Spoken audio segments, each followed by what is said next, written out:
સિઝનમાં વડોદરા શહેર પોલીસ દ્વારા શાંતિપૂર્ણ રીતે તહેવારો ઉજવાય તે માટે ફૂટ પેટ્રોલિંગ હાથ ધર્યું। વડોદરા શહેરમાં રમજાન તહેવારને ધ્યાનમાં રાખીને શહેર પોલીસ દ્વારા કડક સુરક્ષા વ્યવસ્થા હાથ ધરવામાં આવી છે।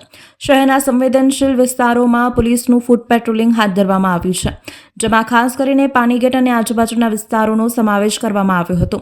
ડીસીપી ઝોન 3 અભિષેક ગુપ્તાની આગેવાનીમાં યોજાયેલા આ પેટ્રોલિંગ દરમિયાન સ્થાનિક નાગરિકો અને વેપારીઓ સાથે સંવાદ કરીને શાંતિ અને સલામતી જાળવવા માટે અપીલ કરવામાં આવી। તહેવારો દરમિયાન કોઈપણ પ્રકારની અનિચ્છનીય ઘટના ન બને તે માટે સક્રિય પેટ્રોલિંગ અને તકેદારીના ભાગરૂપે પોલીસ દળને તૈનાત કરવામાં આવ્યો છે। આ અગાઉ શહેરના વિવિધ પોલીસ સ્ટેશનોમાં શાંતિ સમિતિની બેઠકનું આયોજન કરવામાં આવ્યું હતું, જેમાં સમાજના આગેવાનો અને સંસ્થાઓને સહકાર આપવા અનુરોધ કરવામાં આવ્યો હતો।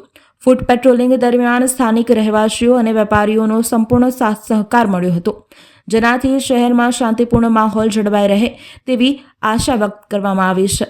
પોલીસ દળ તહેવારોને શાંતિપૂર્ણ અને વ્યવસ્થિત રીતે ઉજવવા માટે કટિબદ્ધ છે અને લોકોને નિર્ભયતાપૂર્વક તહેવાર ઉજવવા અનુરોધ કર્યો હતો।